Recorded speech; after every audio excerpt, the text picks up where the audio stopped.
Welcome to the big, balmy Apple. Almost tropical temperatures here.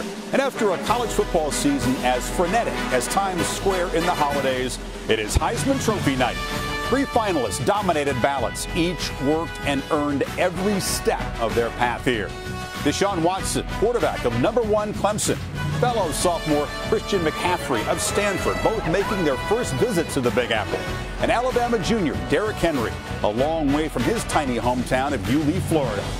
We celebrate all 3 tonight, but only one leaves town with life-changing hardware in tow.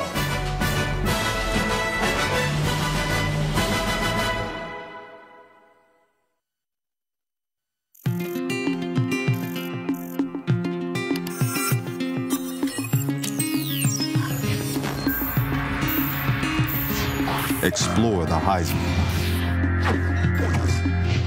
Jay Berwanger, John David Crow, Mike Garrett, Steve Spurrier, winners by school, Ohio State.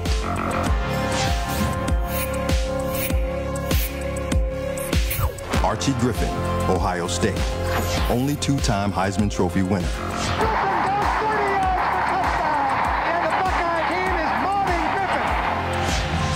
Quarterbacks.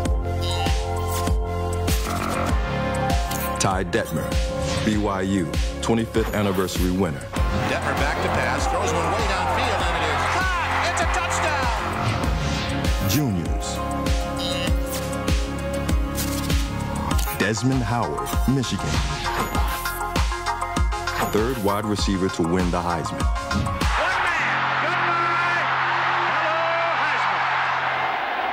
2015 finalist, Derrick Henry, Alabama. You would expect #2 to get the football. Doesn't mean you can stop him. Henry, touchdown, Alabama. Christian McCaffrey, Stanford. There goes McCaffrey. What a run. They just can't believe how good this kid is. Deshaun Watson, Clemson.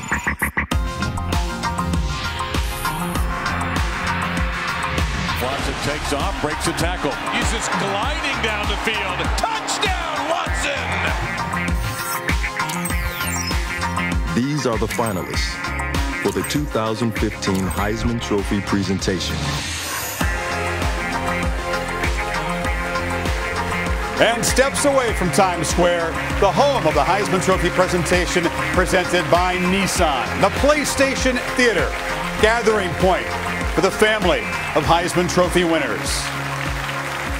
The senior member is with us tonight. Brigadier General retired Pete Dawkins. Army so close to ending that streak against Navy just a few hours ago.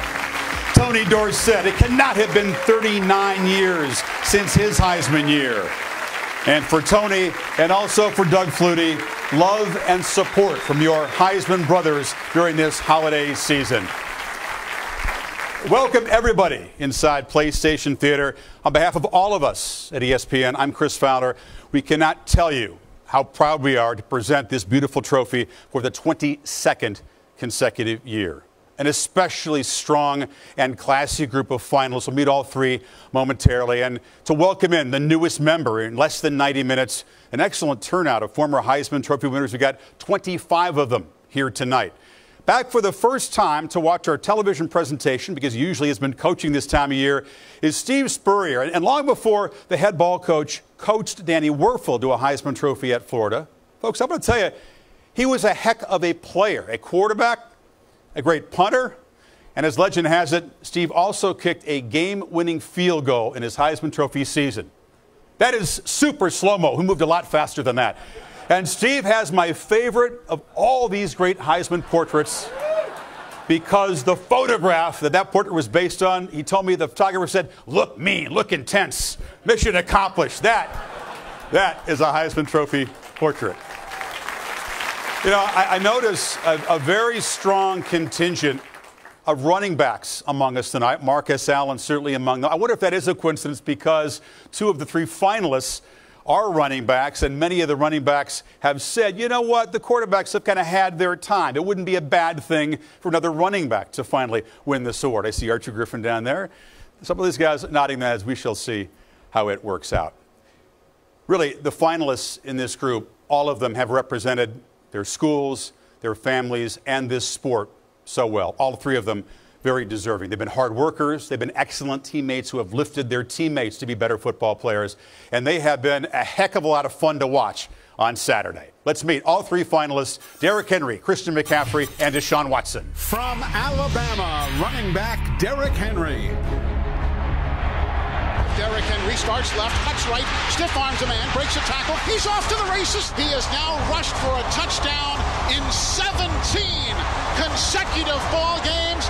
How about that? He stiff arms one guy to turn the corner, then reaches behind him and stiff arms another. There you go. There you go. You can only keep the man bottled up for so long. Touchdown, Alabama. From Clemson, quarterback Deshaun Watson. Watson takes a shotgun snap, going to go with the right side. Into the end zone he goes, diving, touchdown Clemson. Watson will take the shotgun snap, looks downfield, going long, touchdown. Bang, bang. Watson in shotgun, looking for the end zone, powers it in the end zone, touchdown. Deshaun Watson. He stays on his feet inside the 10, the 5, dives for the pylon. Did he get there? He did. Superman. From Stanford University, running back Christian McCaffrey. McCaffrey breaks one tackle, breaks a second tackle, cuts it back across the field, inside the 35, makes another man miss. McCaffrey for the end zone. Touchdown, Cardinals. McCaffrey will have a shot at it from his own 3. Christian, wall of blockers, 20. McCaffrey down the sideline. Incredible run. Christian McCaffrey.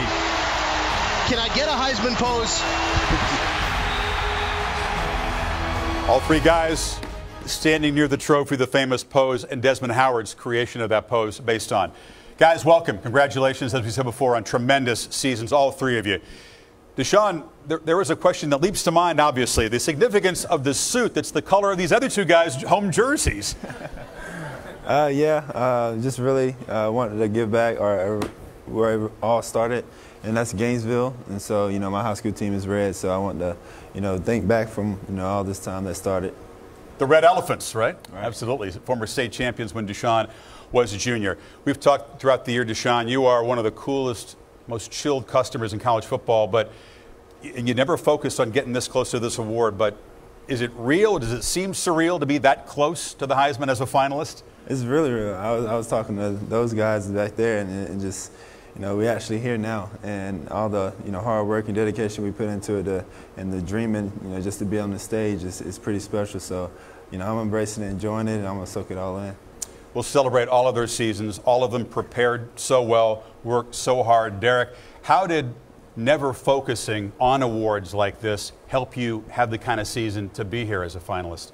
Because it's a team effort, and me and my teammates did a great job just locking in, focusing on what we need to do to win every game. By the way, we prepared and practiced real hard. So it's a team effort. As long as you put the team first, everything else will take care of itself. So you're growing up in Florida, kind of weighing your choice of schools. Mark Ingram won this in 2009. Where were you that night? Were you tuned in to watch it?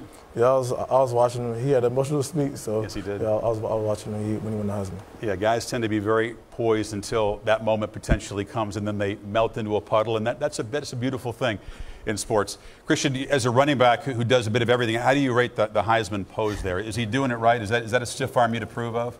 He's the Heisman, so he must be doing it right. No, I don't know about the form, but it seemed to work for him.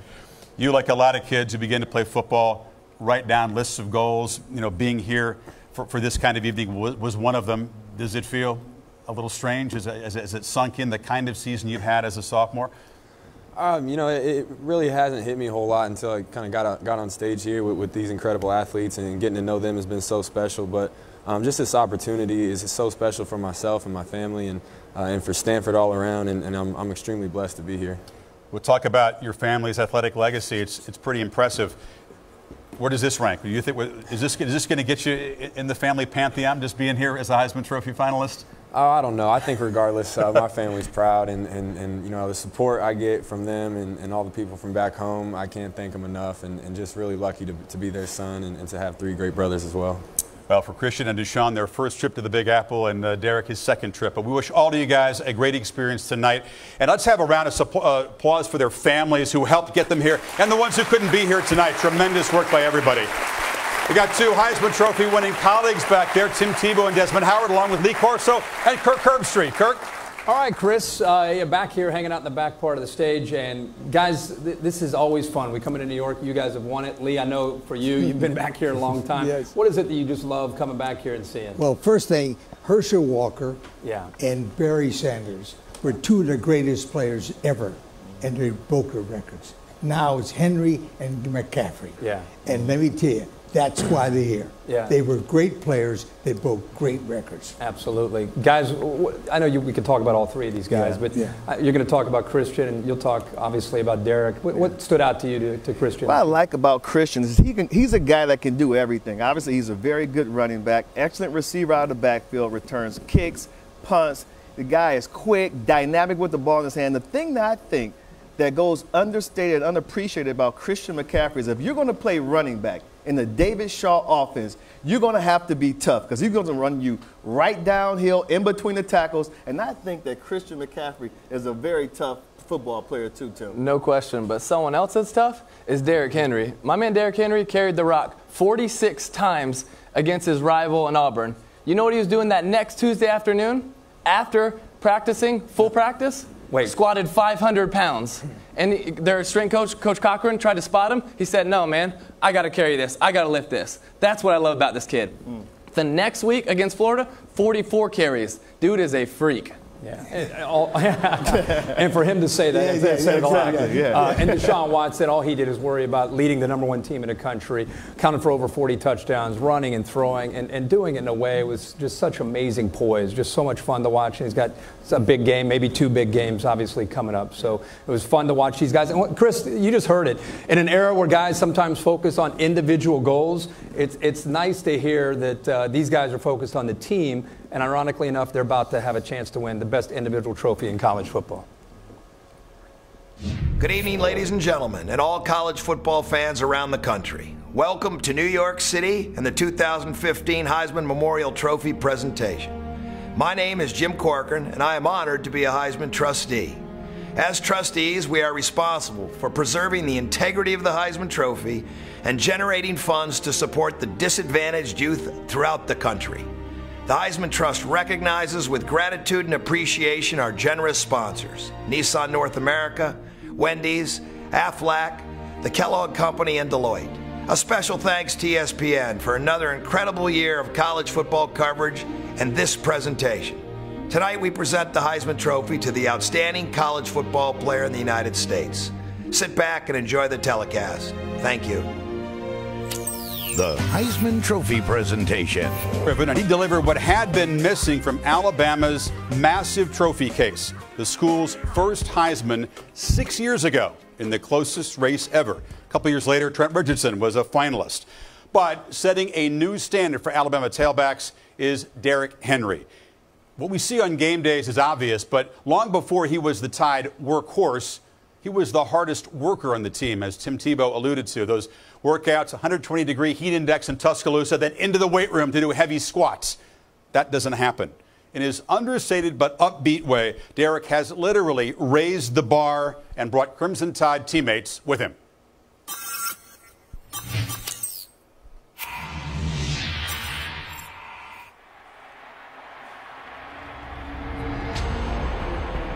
Indomitable, indefatigable, relentless, resolute.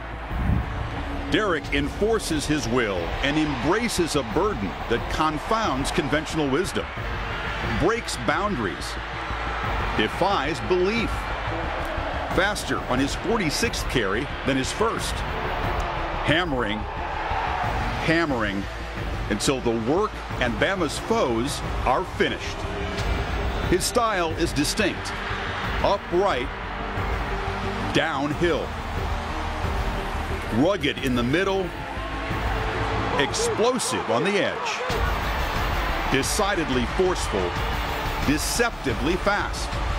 Derrick Henry, he's going to go into the secondary. He's going to cut left on the defensive back. Derrick Henry is going to go all the way for a touchdown. Well, you see it, but here are the stats to prove it, that Derrick gets stronger later. He averages an excellent 5.8 yards over his first 30 carries in a game, but after that goes up to an amazing 6.5 yards per carry. When other guys get fatigued and more fumble prone, he never does. No fumbles in a game after his 31st carry. He told me he has no feel for how many carries he has in a game at all. Opponents say, yeah, they feel it. They are very much aware how often he has the football. Once carried 57 times in a high school game for 485 yards and 6 touchdowns for the Yulee, Florida Hornets, where he grew up a fan of Tebow's bruising style. But to find Derrick's original inspiration, Kaylee Hartzong went to meet the lady who gave Derrick his nickname and also gave him his rock-solid values. Photos of a younger number 2 are on the walls of Gladys Henry's Florida home. Alabama running back Derrick Henry was the 15th child she raised there. Henry's parents, Stacy and Derrick Sr., were teenagers when he was born. Gladys stepped in to raise the child. He was a pretty good kid. I always told him, I say, good manners will take you where money can never buy you. He was pretty good for me to get along with. He didn't never run the streets a lot. He didn't do that. Hard-working lady, family lady, very family-oriented. Wants to take care of everybody, wants to bless everybody. And the woman that really raised me, she worked very hard throughout the week, and just so she could provide for me and my family. Yeah, Papa's a hard worker. I had that work for 62 years until I couldn't go no more.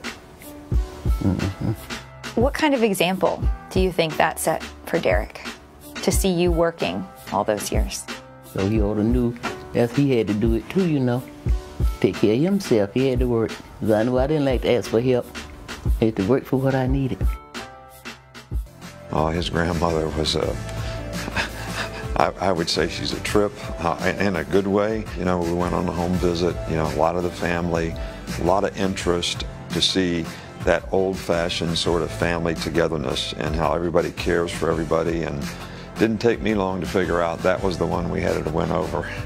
I love her so much, and I mean, without her, I wouldn't be who I am today, so she's everything to me. The love and the wisdom of a grandmother, what's more precious than that? Good manners and other good qualities, Tom, have certainly taken Derrick a long way so far. Chris, thank you very much. Alongside Derrick, and Nick Saban couldn't wipe the smile off Derrick's face as he watched that feature that Kaylee put together so well. Your grandmother, Gladys, not able to be here tonight, wanted to be, but in the hospital back in Florida right now. We heard her talk about the example she tried to set for you, but in your own words, Derrick, what did her example mean to you? It meant everything to me, you know. She raised me to the person I am today, and man, without her, I wouldn't be the person I am today. I'm just a hard-working lady. All throughout the week, provide for our family, make sure everybody had what they needed, and she just cared for us, and I love her so much. Derrick, when you were a little boy, you would play a video game, NCAA football, and your goal was to win the Heisman Trophy in the video game. Yeah. When did you first believe it could be real? Well, I mean, you know, I didn't really try to think about it too much. You know, I just wanted to go out there and perform and go out there and get a win with my team. You know, they worked so hard for me and they believe in me so much. So my main goal is to help the team win by where I practice and go out there and play in games. Nick, a year ago, we talked about another Heisman finalist that you coached, Amari Cooper, and you said when your best player is your best practice player, that's invaluable to a coach. How does that apply to this player? Well, we've been very fortunate the last few years to have guys that are the hardest workers, best competitors, represent the team very, very well. The team is important to them. This guy exemplifies every value that, as a coach, that's important to a team. And Derrick's just done a fantastic job all year long and is one of the hardest workers on our team and sets a great example for our young players and cares about them. Derrick, you had a chance to tour the hall earlier on this Saturday, and you stopped for a moment and you took a photo of the portrait of one winner, Mark Ingram, the first ever at Alabama to win this trophy. I know you've been in touch with him a little bit. What guidance has he suggested to you through this incredible week and this season?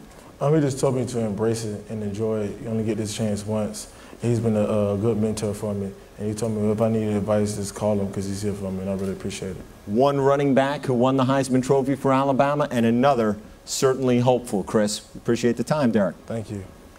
Tom, guys, thank you. You know, Derek's original number at Alabama was 27, which makes the comparison with former Ohio State great Eddie George even a little more eerie. Both are tall backs, about 6'3", remarkably similar rushing excellence, 20 seasons apart. Check out those stats line up. The exact number of rushing touchdowns, very, very similar rushing yards per game, within a yard, and a very similar average as well. These days, Eddie is bracing for something that seems a whole lot scarier than being tackled by a middle linebacker. Acting, singing, and dancing on a Broadway stage. Players here are nodding. Yeah, that sounds a lot scarier. Eddie told Jesse Palmer about this brave new leap.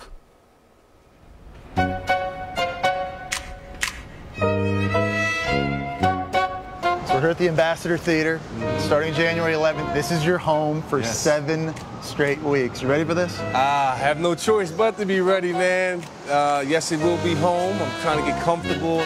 You know, I'm going to go in here, man, and try to have a good time. That's about it. Give them the old razzle-dazzle, razzle-dazzle. If I was your teammate 20 years ago at Ohio State, and I said, hey, man, congratulations on winning a Heisman Trophy. Can't wait for a couple of years when I get to watch you perform in a Tony Award-winning play, Chicago. What would you say to me?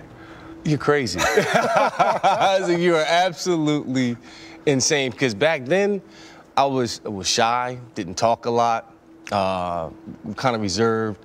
20 years ago, amazing to see like how it's crazy how this city has played a major part in huge transformations of my life. It is my pleasure to announce the winner, Eddie George, Ohio State. I remember Archie Griffin saying to me, whispered in my ear after I won, he says, "You think this is great? It gets better with time." I said, "There's no way that could happen." And lo and behold, 20 years later, you know, an opportunity like this presents itself again in New York at another transformative time in my life. So it's been a fascinating journey, man. It really has. Well, take me back to the end of your career then, because you just mentioned it. You won a Heisman Trophy, 9 years in the NFL, Pro Bowler, played in the Super Bowl. Who were you when you walked away? The reason I played the game was to fulfill a dream my father never had a chance to fulfill, and that was to be a professional football player, to win a Heisman Trophy and to play college football. Really, that was my dream, but it was more his dream more than anything else. And then at 31, I was left with nothing, so I had to go on a journey to find out who I was, what I was passionate about, and pursue it like no other. It's unprecedented in so many ways, though. As former football players, oftentimes you see guys go and coach, or they become an analyst. You chose something that takes talent. I definitely would say to get up here night after night and spill your guts and be willing to do what it takes to be honest, to be in that moment, takes a great deal of courage. People get nervous in front of hundreds of thousands of people live. Ohio Stadium. A couple hundred people in here? Yeah. How nervous are you when you're up here? Extremely, because they can see the fear and trepidation on your face right there. Whereas in the field, you know, you can hide behind your face mask a little bit and you can impose your will on somebody. But up here, it's trying to lose yourself in the story and allow the character to come forward. So not only are you doing theater, but you've also done Shakespeare, Othello, yes, Julius Caesar. What was that like? For always, I am Caesar. I remember coming to New York, and my wife and I were up, she's from New York, and we wanted to go see a play. I said, you know what, let's go check out Hamlet. Smoke comes out, And then immediately I was captured. I told my wife, I said, you know what, I'm gonna do that one day. When did you decide, you know what, it's time, Broadway? You know what, it just presented itself. It wasn't like, well, you know what, let me go do Chicago. You know, it wasn't like that at all. The Tennessee Performing Arts Center folk that called me and said, we have an actor down here you should see. And they mentioned Eddie George. Of course, I knew of his history and background, but I couldn't believe that he was going to be solid enough, talented enough to come up here and perform on a Broadway stage. To my surprise, he came up here to audition, and he was a knockout. So I had to come here on this stage and sing the songs of Billy Flynn and just, you know, lay it all on the line. And they said, well, you're good enough that we're going to do this right here on the stage. I said, oh, man, this is incredible. I mean, New York City's known for a lot of things, but this is one of them. This is Broadway. This is Broadway, brother. Yes, it is. Wow, you know what? I've lived an interesting life. I really have. To have won a Heisman and had the career I've had in football, and now to be on the doorsteps of performing on Broadway is truly phenomenal. Looking ahead down the road, could Eddie George star as Eddie George in Eddie George, the musical and Journey? That's a tough one. I don't know if I have the chops for that. Winning a Heisman has launched a lot of these guys down here to a lot of interesting things, but nothing as gutsy as that, Eddie. I mean, are you going to be okay if you're out there on stage and you look at Marcus or Tony? I mean, those guys are... Well, I know I'm going to get it after this. After they see that these days, and when we go out these doors, they're going to let me have it. So, well, it's going to be You dark. can make this a dress rehearsal right now if you want to bust it. No. No, I'm not doing the song right now, no. I need the ensemble, I need the music, I need the smoke and mirrors to help me out. You got a month, and it's about 4 blocks from here, right? Yeah, exactly 4 blocks from here. So it goes up January 12th, runs through February 29th. Everyone is invited. I'm not going to get your tickets, but you're more than welcome to come. And tickets are never cheap on Broadway. I'm going to tell you something right now no athlete ever wants to hear, but it means good luck to an actor. Break a leg. Thanks a Eddie lot. George, Appreciate it. Chicago. Coming up, we'll hear from Christian McCaffrey and Deshaun Watson as our Heisman Trophy presentation continues just a few blocks away from the Ambassador Theater.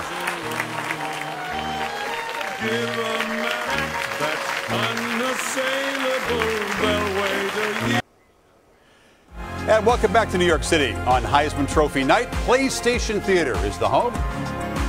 Met with Derrick Henry. The other 2 Heisman Trophy finalists are coming up soon. For a historical perspective on this beautiful trophy, we always turn to the man who has, I think, an unmatched passion for Heismanology. In fact, you might have even invented the term, Joe Tessitore. Perhaps that happened, Chris. Chris, as you know, even though it spans 80 years, Heisman history doesn't stretch really that wide. You consider Columbus and South Bend and L.A.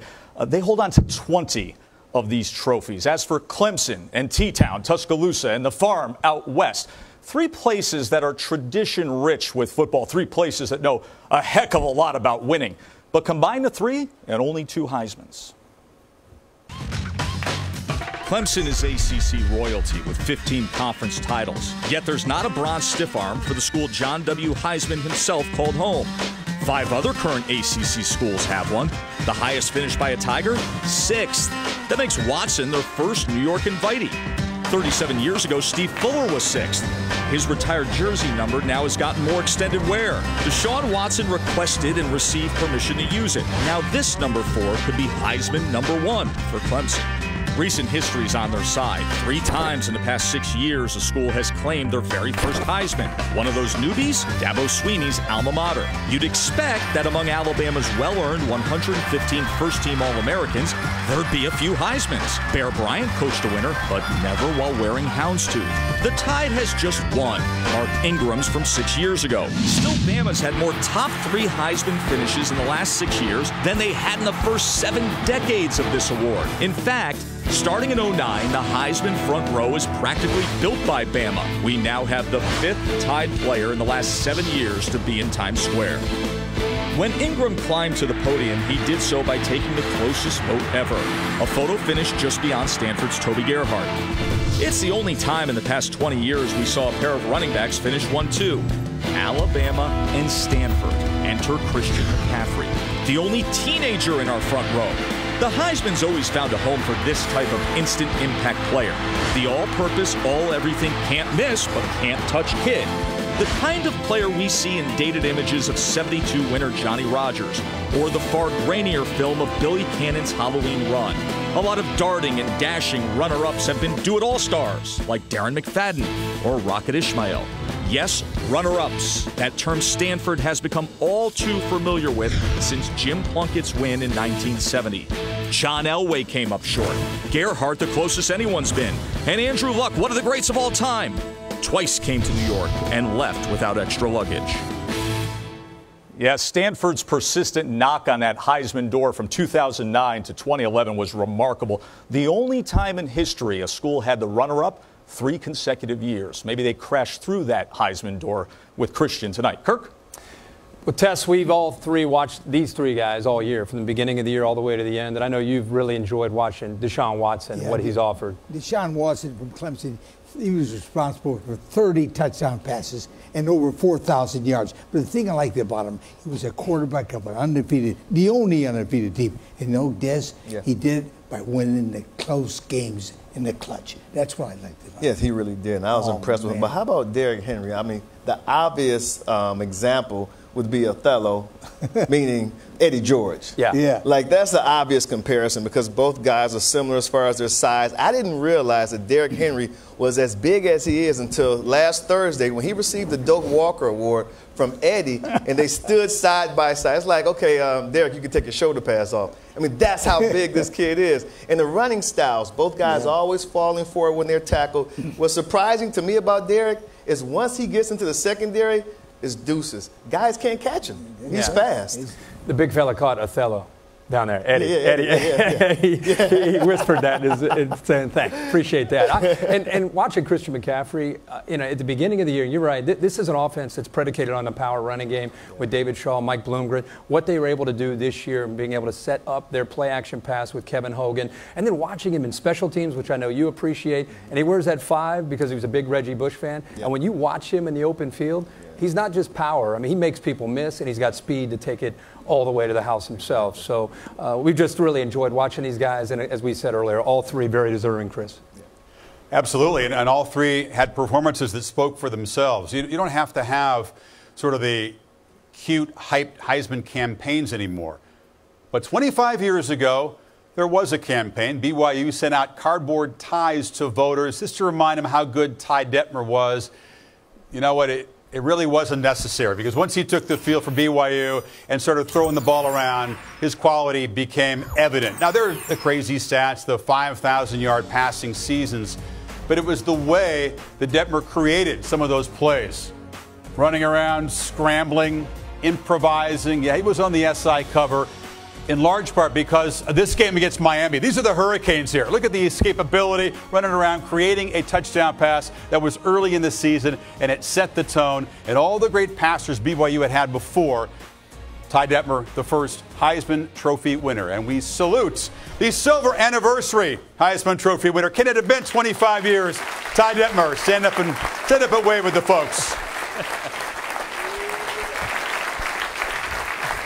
Ty, what do you think when you see yourself running around like that, confounding a very good Miami defense in that victory? Well, it feels like 25 years now after watching that. So, you get the chance to relive some of those moments. And great team. We're able to beat Miami early in the season, kind of set the stage for it. But, just a great time in your life. You're down there in Texas, in Austin, passing on your football knowledge and your enthusiasm as a coach. Your players ever ask you about winning the Heisman Trophy? I know it was way, way before they were born, but are they curious about what that trophy means?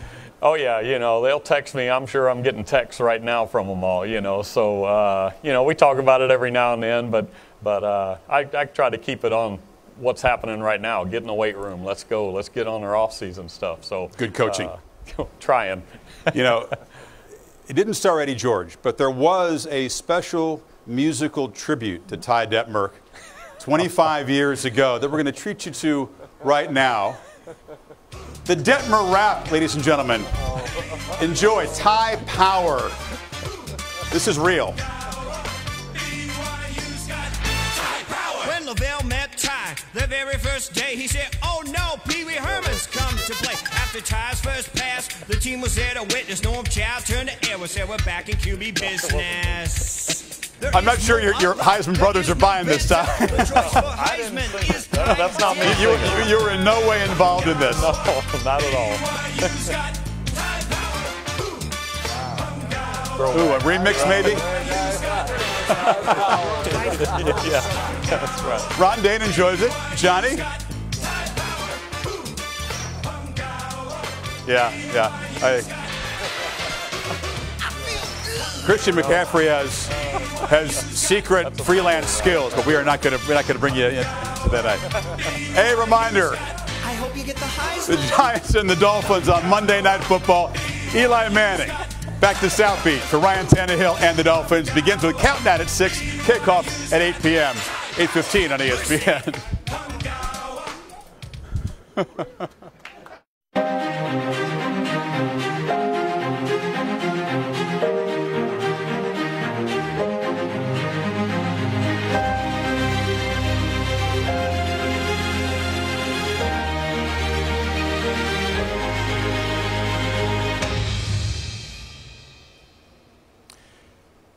You know, the first play of his first game at quarterback was a long touchdown. That was in 7th grade.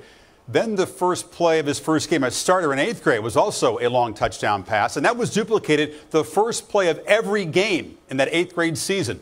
The legend of Deshaun Watson was born. He carried the Red Elephants of Gainesville to a 5A Georgia State title as the team's only Power 5 recruit. Then came to Clemson with 5 stars and 0 attitude.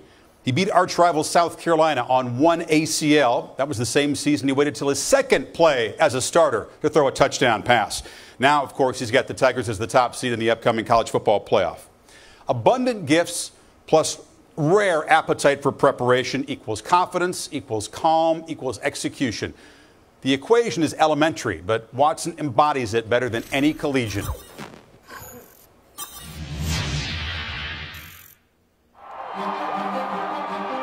Amidst chaos, he keeps cool. Under duress, he is decisive. With serenity that radiates, fuels teammates' belief, Deshaun never met a moment too big for him. From his QB debut in 8th grade, he's been a passing prodigy. This Tiger's paws are huge. He feathers or fires the football with natural ease. There's your first deep shot, taken by the Tigers, and it's caught. It's 6. Just a perfect throw. Deep throws delivered with deft touch, dropped into precise places, defeating even perfect coverage. Deshaun dominates as a runner too, sudden but smooth. He's just gliding down the field. Innate savvy, added strength, and airborne abandon. And when defenses get overstretched by his run threat, he's got the deep ball accuracy. No one has more touchdowns on throws 20 yards or more downfield. His completion rate in deep balls is also tremendous. The maturity that we see from Deshaun was forged, actually forced on him and his 3 siblings, by misfortune, which came in very challenging forms. Marty Smith picks up the story in a small town on a lake northeast of Atlanta. This is Gainesville, Georgia. Down on the south side, government housing, apartment A4. This is where Deshaun lived until he was 9 years old. It was in the ghetto. As little kids, we were growing up and playing football in the yard, but also seeing the drugs, fighting, and just gangs all around us too. Sonia Watson is Deshaun's aunt. She speaks on behalf of Deshaun's mother, Deanne, who battled and after more than 2 years of chemotherapy, defeated tongue cancer, but not before it compromised her speech. Everything changed in 2004. Deshaun was 9 years old, and a miracle arrived in a bag of candy. It was a Halloween festival, so I brought the candy back home. It was a card that said Habitat, having 4 kids, being a single parent, so she just decided to fill it out and what worse can happen. Habitat for Humanity is a nonprofit Christian housing ministry that partners with people to build homes. They contacted Deanne. They told her about the whole project, about she have to put in hours and everything. Deanne did. She put in a whole lot of hours, and she would come and tell me, I know how to build a house. And I would say, you don't know how to build no house, girl. To qualify for her own Habitat home, Deanne logged 200 hours of community service, including attending classes and helping to build homes for other families. She was just very excited just to know that she's going to have her own house to her name and be able to have her kids have a backyard. Warrick Dunn, the Florida State legend and Atlanta Falcons Pro Bowl running back, partnered with Habitat to fully furnish the Watson home.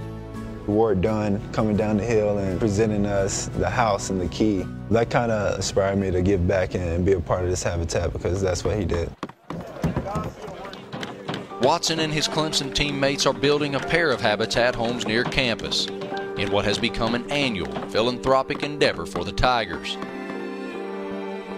It's great because I know what it did for me and my family and how it inspired us to become the people we are today. And it's quite a story. A Hail Mary, really, in a bag of Halloween candy. Deshaun already paying it forward, Tom, and promises to do so much more. No question about it. Captivated here by that wonderful story by Marty Smith. Deshaun, joined by Deanne, who has come through her battle with oral cancer and wanted your Aunt Sonia to be here to speak on behalf of the family. Deshaun, I can see even on your face as you watch that story and you relive the time when you were 15, when your mom was diagnosed. What did she tell you? We kind of sat down in the living room, and you know, she sat me down and just told me, you know, she had tongue cancer, and you know, we both just started crying. And you know, the first thing I asked, you know, is it life or death? Like, or can you pass away with it? And she said no. You know, the doctor's going to take care of it. And you know, I just want to thank the doctors from Emory, you know, for blessing her with another tongue and you know, and keeping her here, you know, with me. What did you learn from her fight? Just, you know, dealing with the adversity, and it made my faith stronger. You know, she always told me, you know, keep God first, and you continue to do what you're doing, and don't worry about me. I'm gonna handle mine, and you just handle yours, and you're gonna, you know, fulfill your dreams, and that's what we did. Yeah, and we're so glad you're up here supporting Deshaun. Sonia, when we see Deshaun play, we see the ultimate dual threat quarterback and the quarterback who's leading the #1 team in the country to an undefeated season thus far. What do you see? I see a gift God have gave him. He's spreading his love. He's just like a seed. Just keep growing and growing and growing. He's amazing. You have said you were the first person in the entire family who knew how special his talent was. When was it and why? I say it was in his early days, really. Even I saw it when he was really in Gainesville. Even when he did that play, I couldn't really believe when he, just like he dived over it, the guy when he's had made that touchdown. People were saying it was just like Superman. But Sean, to me, is just like I'm telling you, he's an amazing kid. He's awesome. God has really given him love, and he's a gift, and he's spreading it all over. Deshaun, you have a little superstition before you play, and it involves something that you eat. I can't believe you eat it. You see your mom nodding there knowingly. You eat sour gummy worms before you play games. Did you eat any tonight? Nah, I didn't tonight. I think I should have. No, but that's just something I started back in high school. Me and my friend Mikey Gonzalez, I know he's watching, but you know, we always had sour gummy worms, and we would sit next to each other, and out of a book bag before the game, we would just start eating them. And so that's what we used to do, and I thought it just, you know, made me play good. So. Well, I can't resist the segue to say then, from something that's sour to authoring a very, very sweet season. It's been a real privilege to be around you and to cover you. Wonderful play. Kirk, as we go to you with Dabo Swinney, it's incredible to think of the first Heisman finalist in the history of Clemson football. Yeah, no doubt about that. Dabo, you've been around a lot of great players. When? When did you know? How early did you know about how special he could be? First time I met him. First time I saw him in camp. You know, 10th grade, he was just different from every other kid in the camp. and he's been that way ever since. 5 new offensive linemen this year, undefeated, new center, which is big for a quarterback. What kind of impact did he have, you think, not just on the whole team, but especially the offense and that offensive line? Yeah, well, I always believe that when your greatest players are the most committed, most dedicated, most all-in, most focused, best work ethic, everything else rises with that. And he's just special. He really is. And as good a player as he is, he's 10 times the young man. Mm-hmm. And so when that's your leader, that's the guy that's leading the troops, it makes my job really easy. So he's just, a special player. And then, just his poise that he carries himself every single day. I think that's elevated everybody's play as well. Last thing, Tom just said first Clemson player to be a finalist in the top 5. What has that meant to you and to your program? Well, I just think that it says that you can do anything at Clemson.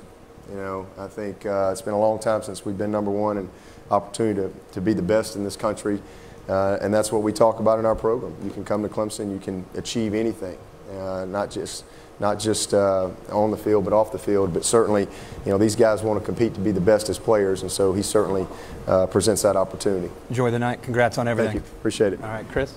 Best thing about having a special player and special person is he's a sophomore, so perhaps a whole lot more to achieve for Deshaun at Clemson. We'll visit with Christian and his family coming up. And in about 15 minutes, we will welcome a new member to the Heisman Trophy family. But all of us want to remember tonight a member of the Heisman family that we lost in June. John David Crow was the ultimate Aggie. Paul Bryant said he was his toughest player ever. John David won the Heisman in 1957. Came back almost every year, beloved by this group. We'll never forget the moment a few years ago when John David gave a big bear hug to Johnny Manziel as the second Aggie to win the award. We'll not forget John David Crow.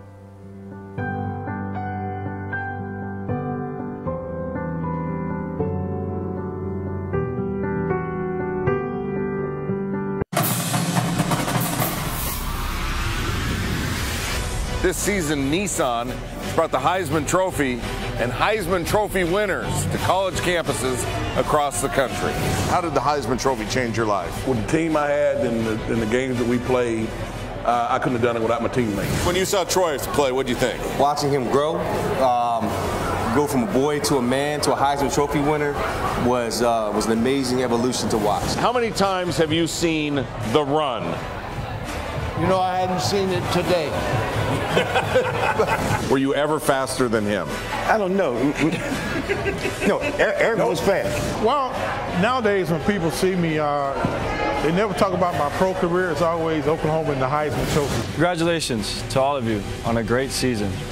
Good luck tonight, and we look forward to having a new roommate at the Nissan Heisman House.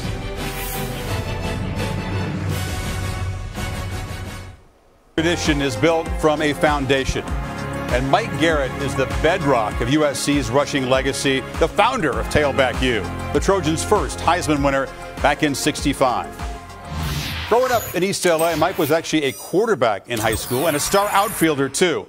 But at 5'9", about 185 pounds, he became a 3-year stalwart for John McKay and threatened all of the NCAA career rushing records that had stood. In the pros, he won 2 AFL titles with the Chiefs and then served his alma mater as athletic director. Still lives in Southern California and is very active in community programs there. Folks, please salute our golden anniversary Heisman Trophy winner, Mike Garrett of USC. Mike, great to have you here. I know you said as a kid you were inspired by Hop Cassidy, who won this award. So many other guys came along, were inspired by you. These players inspired by some of these guys back here, and now high school players are inspired by them. Talk about what it's meant for a half century to be part of this lineage. Everything about life to me is about winning, and being around people who win and who won, and Howard Hopalong Cassidy was kind of an example for me. And so I think right behind me we have Marcus Allen and so many of the great running backs at USC, but it's about winning and being successful in life, and you start off in an endeavor like this. It's great to compete, and I always played it the best I could, so that's what I kind of set for the rest of my life. I mentioned your height and weight. Your running style was a little bit unorthodox. You were always kind of doubted. How much of your success was carrying that chip, or did you not listen to any of that stuff? Well, they always told me I was too small and not fast enough, and my point was I had to win, and I had to figure out a way to do it. So whatever way I found, it worked, and I'm just very proud of it. Well, congratulations. Thank you. Golden anniversary Heisman Trophy winner Mike Garrett, who, when he played for the Trojans, did a little bit of everything. But like Mike, despite his versatility, Christian McCaffrey has often been doubted as well, despite mastering everything that he has tried.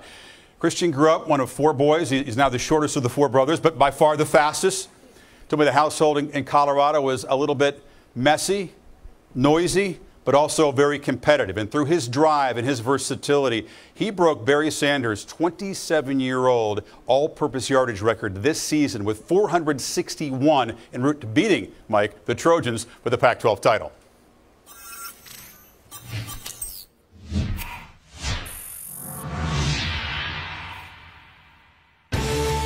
All-purpose for all time.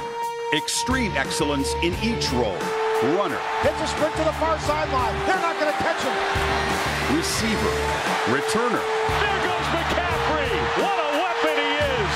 Relentless blocker. Surprising passer. McCaffrey and a throw. Touchdown, Stanford. Christian is blessed with the skills of a scatback. Dexterous. Nimble. Elusive. Sudden. Swift. But also power to plow between the tackles with astounding stamina.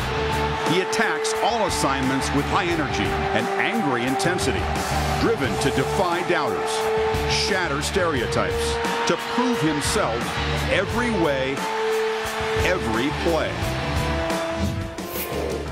Check this stat. Even when defenses stacked the box with fronts of 8 or more men to stop the run, Christian piled up an astounding 960 rushing yards. That's more than 400 yards clear of the season's second highest total. He had the most runs of 10-plus yards and 0 fumbles against a stacked box. And he'd tell you that's a tribute to the Cardinals' fine offensive line led by Outland Trophy winner Joshua Garnett.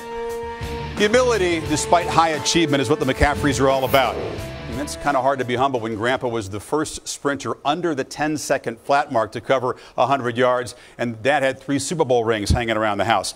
But Christian brings his own drive to explore and improve on many platforms, as Jim Wojciechowski found out.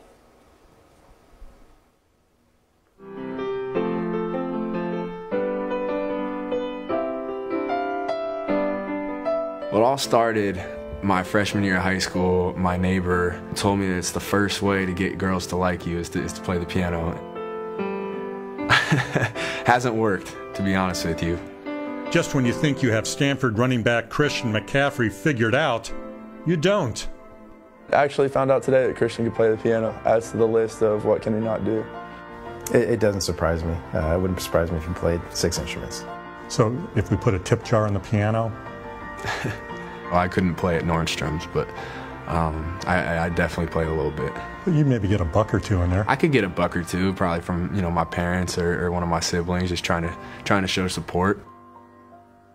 Christian's mom, Lisa, played soccer at Stanford. His uncle Billy won a national championship at Duke. His grandfather won silver at the 1960 Olympics. His older brother, Max, plays at Duke. His 2 younger brothers, Dylan and Luke, are on recruiters' radars. And his dad, Ed, was an All-American at Stanford and 3-time Super Bowl winner with San Francisco and Denver.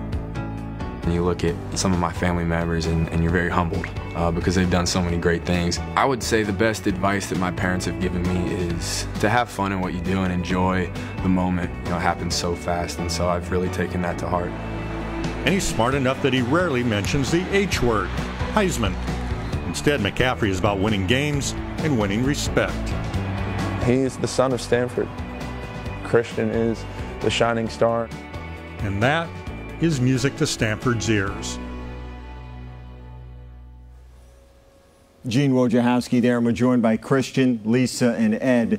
I touched on this with you a little bit earlier about your family's athletic pedigree, which Gene described there. If everyone's getting together and going to dinner in a fairly large vehicle and the seats are arranged by athletic ability, who's sitting up front? That's tough. I get asked that a lot, actually. It's funny, and I always say my mom, because if I don't, dinner's not served when I come home. So I'm going to go with my mom. Smart. A retort there, Ed? Yeah, if mama's not happy, nobody's happy. We all know that. When you score touchdowns, which you've done frequently this year, now you have a pretty modest and simple touchdown ritual. You tap your chest typically 5 times, you point up to the sky.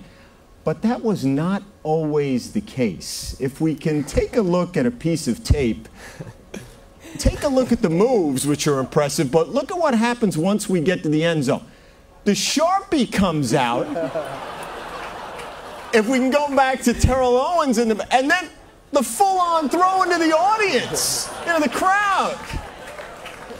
I'm not even going to let you say it. You're just going to have to suffer through that highlight. Mom, I'm going to either ask for an explanation or a defense of that. Well, that is not typical of him in a normal game, I'll say that, thank goodness. But he was playing with his older brothers and his older brothers' friends, and he was the little kid playing with them, and they egged him on and they made him do it. And it's not easy to grow up where your father has been so successful in the sport that you pursue. How do you think each of your kids, and Christian in particular here, has embraced that, the example that you set athletically, as well as Mom? Well, we never pushed him into playing any sports. We didn't ask him to play football. We waited for them to ask us. Christian's older brother Max decided he wanted to play 1 year, and so he signed up really to have fun with his friends and to be part of something. And Christian saw him playing, and the first time he saw Max on the field, he couldn't wait to suit up. We were holding him back, trying to keep him from running out into the practice. And so they all 4 of our boys fell in love with football on their own. It was their decision to play. It's their decision to keep playing. Not really sure there was much of a decision ever to go to Stanford, considering where Mom and Dad went. Wanted to bring in Coach David Shaw right now. David, you coach all your players as if they are your sons, but what makes you particularly proud of this son on this night? The biggest thing about Christian is the mentality, the way he approaches every single day, every single practice, every single rep and every single practice. Very serious, very, very hard-working, finishes every run 40 yards and then jumps right back in the huddle. Sometimes you got to pull him out of practice every once in a while just to get other guys some reps, but he's got the mentality of a winner. His toughness is infectious on the team, his playmaking, his energy. We're just glad he's on our team. David, people may not know you were a teammate of Ed's, and now you coach Christian, so you're used to making big decisions. Put you on the spot. One big play to win one huge game. Whose number are you calling? Dad or son? Right now, Ed's a little past his prime. God love him. I'm handing the ball to Christian repeatedly. Certainly a family affair, and so much to be proud of. A spectacular season, Christian, carrying your team and all the way to New York City. And you would be the youngest Heisman Trophy winner ever, Chris. And a solid group from the great state of Colorado. Thank you, Tom. The brothers are here. Dylan and Luke. Did Max make it? He had a practice at Duke. Hey, welcome, all 3 brothers here. Dylan, by the way, quarterbacking Valor Christian to a state title. Is that 6 state titles in the last 7 years at high school? He's the reason all these college recruiters are probably gathering at the top of the escalator here. Congratulations, all of the McCaffrey family, and enjoy yourselves here in New York. Now, last night in this PlayStation Theater, speaking of great high school achievers, Wendy's handed out honors to the top male and female high school athletes in the country, and the winners are in the audience tonight. Let's congratulate Taylor Campos and Zach Hughes, winners of the 2015 Wendy's High School Heisman. It is almost that time for the big announcement. SportsCenter, of course, will have a reaction to this and all of the news on this busy Saturday. Army-Navy highlights as well. That's a game you'll want to stick around and watch. Again, coming up shortly. Time now to invite the 24 Heisman Trophy winners to the stage to welcome in the newest member to this wonderful family. The announcement is coming up. The 2015 Heisman Trophy winner just minutes away from New York. Come on up, guys.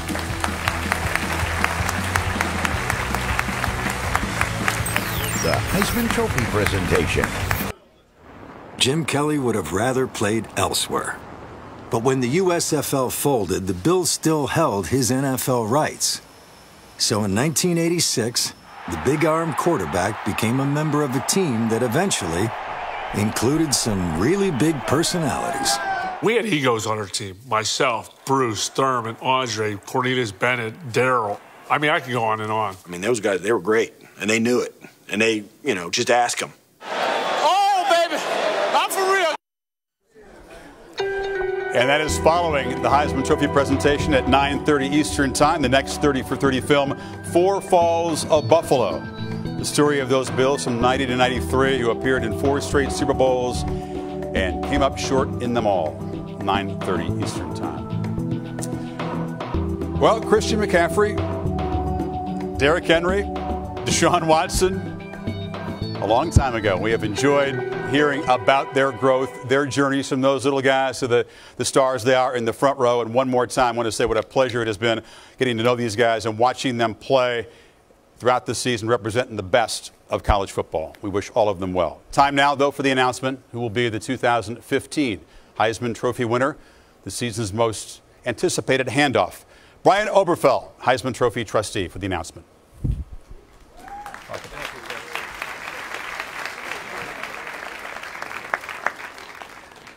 Good evening, everyone. I'm Brian Oberfell, and in just a few moments, on behalf of the Heisman trustees, I'll be announcing the winner of the 81st Heisman Trophy. First, though, congratulations to the finalists on their outstanding achievements and the way in which they've represented the game of football. John Heisman was responsible for many innovations in football, and he'd be proud to see you're continuing the tradition. One of you today will be joining the elite Heisman fraternity. These gentlemen standing behind me are ready to welcome you in. From this day forward, your name will be followed by the words, Heisman Trophy winner. Without further ado, the winner of this year's Heisman Trophy is Derrick Henry.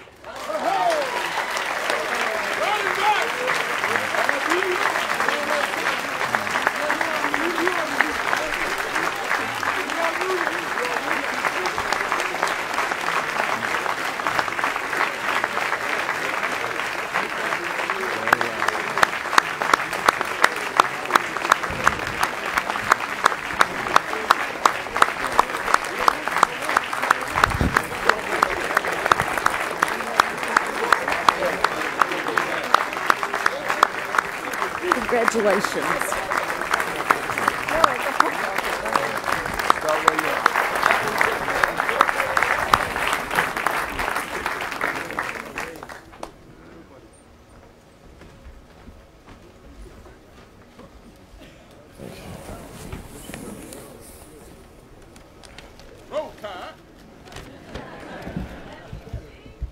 I'm a little nervous. I don't do this every day, so.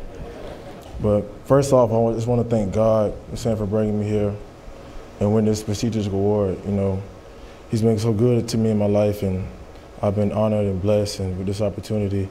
And you know, since a kid, it's been my lifelong goal and a dream of mine, and I'm just so thankful.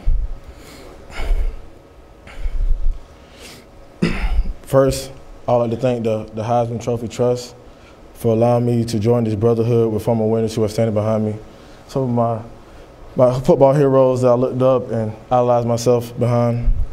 And it's just been an honor just to be here and just be with these guys. And Christian and Deshaun, man, y'all keep at it, man. God is behind y'all. Y'all had a successful season. I'm sure I'll see y'all again here next year. Mom and Dad, man, my mom, my best friend who brought me into this world. I just want to thank you so much for always being there for me. Through my struggles, you always heard me. Anytime I was struggling, you was always there for me. I'll call you late at night, you'd be asleep. You had to be up 3 o'clock in the morning, but you would answer for me. Just to hear what I had to say and help me get through where I need to get through. To my dad, my #1 fan, man. Just kept me in sports. Always was there for me, day after day. You know what I'm saying? And being young and being so supportive and keeping me in sports, I just want to thank you so much, man, and always being there for me, man. And even in the games, every game I played, you was always loud.